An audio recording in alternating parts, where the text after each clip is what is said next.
जय Jagannath. Sir, आज तुम्ही या ठिकाणी आला आहात, अतिशय पवित्र असा सगळा सोहळा आहे. कसा अनुभव आहे आजचा पुण्यात? खूप मोठा मी उत्साह आज पाहायला स्वतःला अतिशय नशीबवान समजतो की जगन्नाथपुरी यात्रेसाठी मला मुख्य कार्यक्रमाला आमंत्रण देण्यात आलं. मुख्य आरतीमध्ये सहभागी होण्याची पण संधी मला इस्कॉनच्या मान्यवरांनी आणि परिवाराच्या आमच्या मान्यवरांनी दिली आणि त्यामुळे एक वेगळा अनुभव जो मी काही महिन्या अगोदरच ओडिशाला गेलो होतो आणि जगन्नाथपुरीचं दर्शन घेतलं होतं. आज आपल्या पुण्यामध्ये महाराष्ट्रामध्ये अशाच पद्धतीची भव्य यात्रा निघते आणि त्याच्यामध्ये सामील होण्याची मला संधी भेटते. त्यासाठी मी खरंच मनापासून इस्कॉनचे आभार मानतो आणि स्वतःला नशीबवान समजतो. मी आता बोलताना असं म्हणाले बोलण्यामध्ये जाऊन गीता वाटावी, बोलण्यामध्ये जाऊन गीता वाटावी किंवा काही धर्मग्रंथांमध्ये गैरसमज जे आहे ते निर्माण केलेले आहे. शेवटी आपल्या भगवद्गीतामध्ये जी ताकद आहे, आपल्या भगवद्गीतामध्ये कधीच कोणाचा द्वेष करण्याची शिकवत नाही.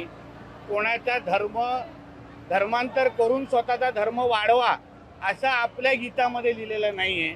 आणि म्हणूनच मी सांगितलं की आपल्या गीताचा प्रचार प्रसार हा सगळीकडे झाला पाहिजे.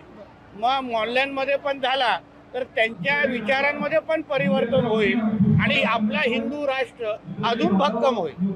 भरत गोगावले असं म्हणालेले की राणेजी एवढं सहजासहजी असे मोठे नेते झाले नाहीत. त्यांनी अनेक मर्डर केले, मारामारी केलेली आहेत, अनेक भानगडी केलेले आहेत आणि त्यानंतरच हे सगळं झालेलं आहे. म्हणजे एक वादग्रस्त वक्तव्य ते तुमच्याबद्दल करतायत, ते राणे साहेबांबद्दल करतायत. आहे मी ते एक तर भाषण ऐकलेलं नाही. एक दुसरं, आदरणीय राणे साहेब हे महाराष्ट्राचे मुख्यमंत्री राहिलेले आहेत.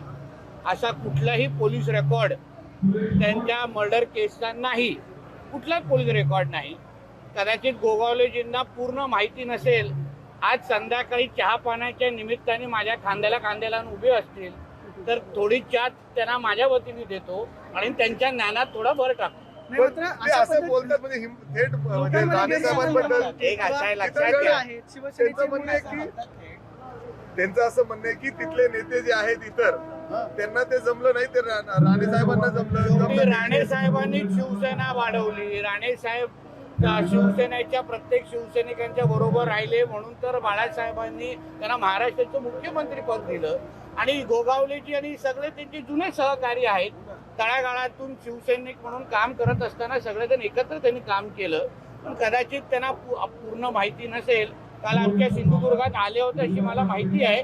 आज भेटल्यानंतर मी त्यांच्या थोडा ज्ञानाची भर टाकीन जेणेकरून त्यांना कळेल की ते जे बोलत होते ते चुकीचं आहे. दुसरीकडे वैभव नाईक असं म्हटले की नाही, गोगावलेचे बोलले ते खरंच आहे. वैभव नाईक असं म्हणतात की गोगावलेंना खूप उशिरा. बघा, आमच्या राज्यात आमच्या देशात आपला देश डॉक्टर बाबासाहेब आंबेडकरांच्या संविधानाच्या अनुसार चालतो, बरोबर आहे. संविधानानुसार अशी कुठलीही मर्डर केस सन्मान्य राणे साहेबांवर नाही. हे राजकीय आरोप प्रत्यारोप आहेत, ते करत राहू शकतात, काही हरकत नाही. साहेब, हिंदीसाठी म्हणजे हिंदी भाषेसाठी मुंबईत आता ठाकरे मोर्चा काढतायत. हिंदी सक्ती जावेद अख्तरला नाही का? जावेद अख्तर देशाबद्दल कधी कधी चांगलं बोलून जातात, पण त्यांच्या थोबाडातून कधी मराठी असं आम्ही ऐकलं नाही. आपल्या राज्यात काय हिंदी सक्ती नाहीच, पण जावेद अख्तरांच्या थोबाडातून कधी मराठी ऐकलेली नाही. आमिर खानाच्या थोबाडातून कधी मराठी ऐकलेली नाही. ते सगळं सोडा. राहुल गांधीच्या थोबाडातून कधीतरी चुकून मराठी ऐकून दे.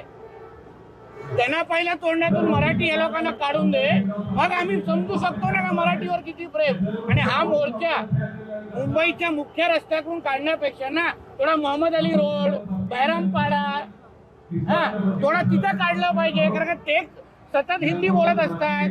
उद्याची आजान जेव्हा मराठीमध्ये होईल ना तेव्हा मराठी भाषेचा मान आहे असं मी समजू. म्हणून उगाच आम्हाला अन्य लोकांना हिंदूंमध्ये फूट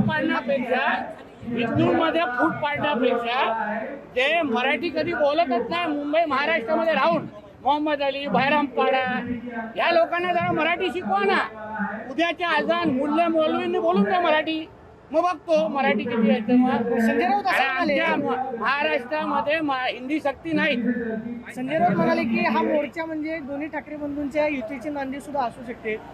खरंच या मोर्चाच्या निमित्तानं दोन ठाकरे बंधू एकत्र येतील का, किंवा त्याच्यामधून हा सगळा प्रयत्न केला जातो असं तुम्हाला वाटतं? माझं असं म्हणणं आहे, त्यांना एकत्र यायचं नाही यायचं हे तुझ्या आणि माझ्या घरातला प्रश्न ते त्यांच्या घरातला प्रश्न आहे. महाराष्ट्राच्या जनतेने निवडलेला आहे कोण त्यांचं आहे कोण नाही आहे. संजय राजाराम राऊत हा पगारी माणूस आहे, दर महिन्याला पगार घेतो सामन्यातून, म्हणून तो ठाकरेंना चाटणारच ना. नवीन काय त्याच्यामध्ये? तो नाही बोलला ठाकरेंच्या बाजूने, उद्या दिवाळीचा बोनस पण भेटणार नाही बिचारायला. साहेब, त्याच वेळी आज अजित पवार सुद्धा असं म्हणले की सक्ती नको, हिंदी सक्ती 5वी नंतर तर असावी. त्याबद्दल आमचे मुख्यमंत्री साहेब अजितदादांशी बोलतील. काय आमच्या महाराष्ट्रामध्ये हिंदी सक्ती नाहीच आहे ना. किती ओरडून सांगितलं पाहिजे? आता काय छातीवर गजनीवर घालून फिरू की काय? नाहीये नाहीये नाहीये. अरे नाही तर नाही आहे ना. त्रिभाषा पद्धत मराठीची सक्ती आहे. तिसरी भाषा तुम्ही संस्कृत घ्या. त्याला तुम्हाला हिंदी आवडत नाही ना, संस्कृत घ्या. मग बॉम्बे स्कॉटिश मध्ये शिकत असताना तिथे संस्कृत का घेतली नाही? मग तेव्हा कशाला तुम्हाला स्पॅनिश आणि फ्रेंच पाहिजे होतं? उगाच चला. जय श्रीराम.